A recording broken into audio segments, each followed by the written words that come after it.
Halloween. Você conhece a verdadeira história? Conhece mesmo? Se você já conhece, fica aqui comigo e vê pela minha perspectiva.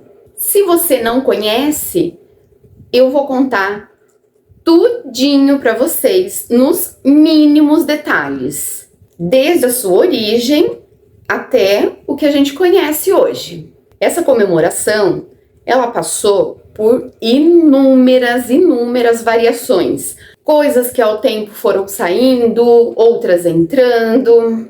O Halloween, diferente do que muitas pessoas pensam, não é uma festividade que teve início na América, nos Estados Unidos.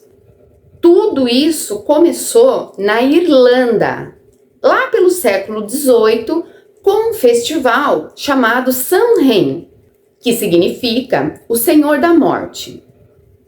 Na época, eles acreditavam que no dia 31 de outubro, o véu que separa o mundo dos vivos com o plano espiritual era totalmente desfeito e os espíritos andavam livremente entre nós. Nesse mesmo dia 31 de outubro, era o final do verão e o final das colheitas.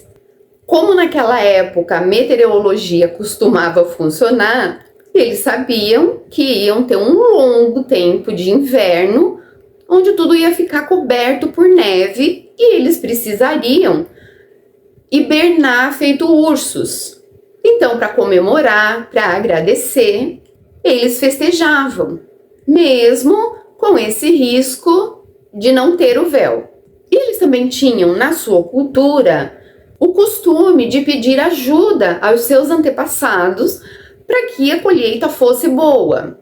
Então, o festival Samhain, ele servia não só para comemorar, para fazer uma última comemoração até que a neve cobrisse tudo, para também celebrar esses antepassados que, na crença deles, auxiliavam com boas colheitas.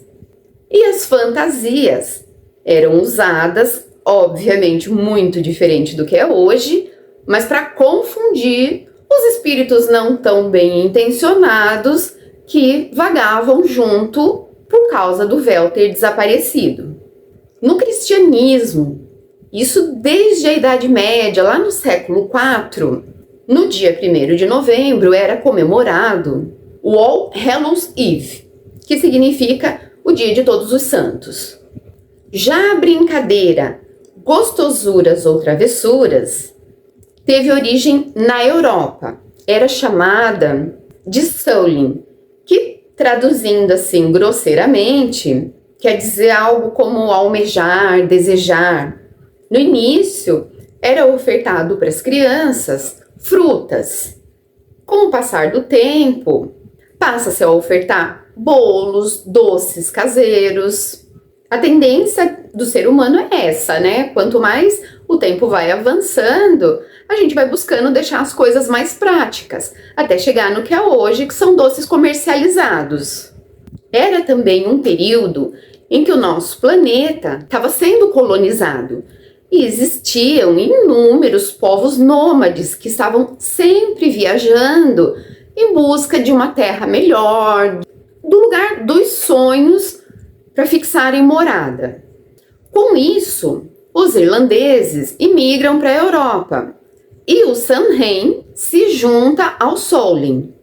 Lá por volta do século IX, a Igreja Católica começa a chamar esse festival, que acaba na união continuando com o Samhain, de Halloween, que significava véspera do Dia de Todos os Santos. Como a Igreja Católica era a instituição mais poderosa daqueles tempos, tudo que era criado, tudo que surgia e não pertencesse ali à ordem, era considerado pagão.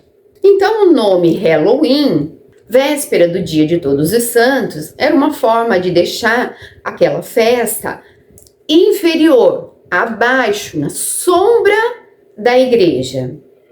Por esse motivo, o festival Samhain acabou sendo adotado grupos neopagões, rebeldes, que deram assim uma modificada nas coisas, meio que para provocar mesmo a igreja, para fazer com que aquele festival parecesse algo de ocultista, de satanista. Olhando hoje, lá para trás, é exatamente isso que eles queriam. Tanto nos dias de hoje, como no início dos tempos, tinha os malandros, aqueles que não concordavam com autoridades. E dessa galera, tem aquela que faz a bagunça, tem aquela que apela para a criminalidade. No caso deles, era mais uma forma mesmo de protestar contra as ordens, contra as regras da igreja, que nós sabemos muito bem que era realmente extremamente punitiva em relação a coisas que não pertenciam à igreja, como a Inquisição, por exemplo. No século XIX, esses imigrantes irlandeses tinham crescido, claro, na Europa. Parte deles vai para a América, vai para os Estados Unidos. E com o passar do tempo, vai se fundindo, vai se juntando com as festas das colheitas, que antigamente, praticamente todo lugar que já era colonizado comemorava. A gente já viu em muitos filmes aí, né? Festival da Batata, Festival da Abóbora, Festival do Milho. Então, qual o problema da gente juntar tudo e criar uma festa nova, mais completa, com mais coisas? Era essa a intenção. E como tudo nessa vida, que vai acontecendo aos pouquinhos, assim como as rochas vão sendo lapidadas pelas águas e tal, aos poucos, essas festas se juntam e realmente formam uma só. E alguns costumes vão sendo alterados. Na Irlanda, por exemplo, era costume você esculpir nabos, porque o nabo era bastante comum lá. Nos Estados Unidos, eles trocam o nabo pela abóbora, que além de ser mais abundante, consequentemente mais barata, também é oca, permitindo que você tirasse as sementes e colocasse uma luz lá dentro. Aí o significado dessa luz passa a ser que aquela abóbora é uma lanterna que afasta os maus espíritos. No início era usado brasa, depois passou a ser usado vela, hoje já usa-se até lâmpadas de LED. E a gente percebe também, para quem gosta de história, que conforme o tempo vai passando, as pessoas estão se tornando menos supersticiosas. A própria Igreja Católica, que ainda é uma instituição muito poderosa, também é mais tolerante. E o Halloween deixa de ser uma festa pagã para ser só uma festa. Assim como tudo na vida, aos poucos vai sendo alterado, a linguagem também vai. A gente percebe isso no nosso país. E o Halloween, que antigamente significava véspera do Dia de Todos os Santos, passa a ser o Dia das Bruxas.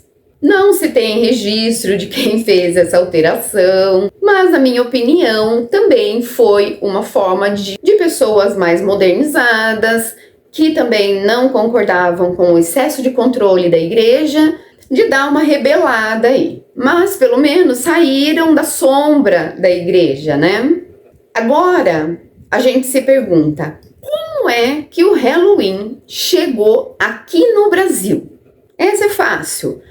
Em 1990, as escolas de idioma, que tinham bastante força, inclusive eu lembro de propagandas do CCAA, FISC, trouxeram o Halloween para que, além dos alunos aprenderem a língua, que a mais procurada era o inglês, acho que até hoje ainda é, aprendessem também um pouco da cultura. E, obviamente, foi muito bem aceito aqui no Brasil. Afinal de contas, o brasileiro adora mesmo uma festa e qualquer desculpa que tiver para festejar, a gente abraça.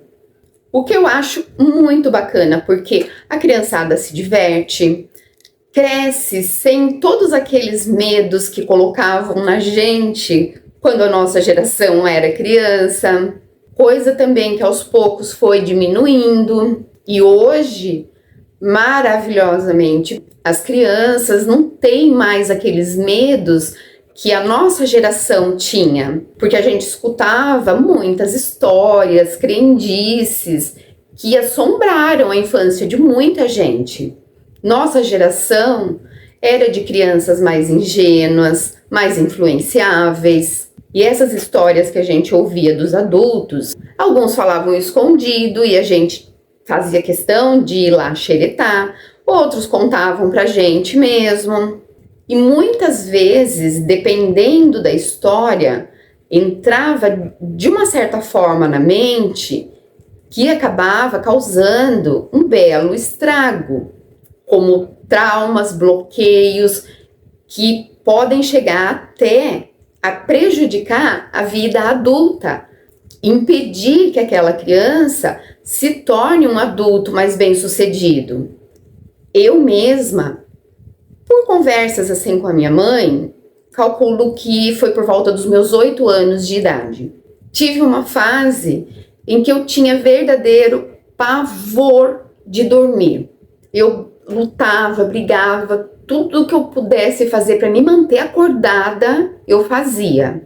E a gente sabe que a privação do sono é uma coisa bastante prejudicial. Inclusive, a minha imunidade, que já não era grande coisa, baixou ainda mais por causa disso. E eu não conseguia verbalizar o que eu estava sentindo. Eu acredito que, na verdade, eu nem entendia muito bem o que eu estava sentindo, mas já era uma síndrome do pânico. Eu lembro que foi uns bons 3 meses assim, até eu conseguir trabalhar isso dentro de mim, entender o que estava acontecendo para conseguir verbalizar, para conseguir transformar aquela angústia em palavras. Tudo começou quando a gente estava sentado na calçada e os adultos estavam conversando sobre uma determinada doença, uma determinada epidemia, onde as pessoas que se contaminavam eram enterradas em covas coletivas antes mesmo de perderem a vida. E como um assunto vai levando a outro, também apareceu a história de que muitas vezes, quando ia se enterrar um ente querido, num túmulo onde já tinha alguém, era feito, hoje ainda é feito assim, a retirada da ossada da última pessoa que ficou enterrada lá, para que o ente querido que a gente acabou de perder seja colocado no mesmo lugar. E contava-se muitas histórias de tampas de caixões, das pessoas viradas de bruço. Imagina isso na cabecinha de uma criança, principalmente de uma criança como eu, que desde pequenininha já apresentava traços muito fortes de empatia. Eu já contei algumas histórias aqui para vocês que quem me acompanha conhece e vai entender exatamente o que eu tô falando. E esse medo, ele me perturbou por anos. Teve a crise, né, da síndrome do pânico, que vai amenizando de acordo com a nossa evolução. Até que eu fui, ouvindo, conhecendo métodos como a cremação, autópsia, doação de órgãos, e essas coisas foram trazendo para mim um pouco mais de tranquilidade, e isso cessou, mas me assombrou por muitos anos. Eu posso dizer que esse foi, sem sombra de dúvidas, o maior medo de toda a minha vida. E para o meu tipo de crença, talvez isso tenha acontecido comigo em vidas passadas. Agora, voltando para o Halloween, eu acho muito bacana, eu acho muito importante que as crianças que brincam, que comemoram, entendam a história. Por mais que elas não demonstrem muito interesse, porque a maioria das crianças só querem saber da farra, do oba-oba, ela ouvindo a história, se um dia alguém questionar, perguntar, ela vai saber explicar mais ou menos o que é o Halloween e não vai ficar lá com aquela cara de bocó e com o grilinho sem saber o que falar para a pessoa que pergunta. Inclusive, agora eu me lembrei de uma coisa na escola. Tinha um amigo que venerava o Legião Urbana e ele contou que uma vez ele estava viajando, estava com a camiseta do Legião e um cara mais velho puxou conversa com ele. E ele não sabia sequer falar o nome dos integrantes da banda. Aí, a partir daquele momento, ele entendeu que quando a gente gosta de alguma coisa, é bacana você pesquisar mais a fundo, para que se um dia surgir um diálogo legal com alguém, você ter conteúdo também para colocar lá, né? Eu que já tinha bastante interesse, sempre fui xereta, vocês sabem disso, sempre gostei também de me aprofundar. Ouvindo essa história dele, me fez dar mais um passinho para a evolução. Conhecer a história, a origem das coisas é de extrema importância. Hoje a gente está vivendo num mundo que tem bastante problema, né, psicossocial. Se você tem conteúdo, facilita você socializar, estimula também o cérebro. Com um cérebro mais forte, você vai ter muito mais clareza para definir o que é bom do que não é. E tendo mais conteúdo, tendo um cérebro mais ativo, fica muito mais fácil da gente deixar de ser marionete nas mãos daqueles que hoje ainda detêm mais conhecimentos do que nós.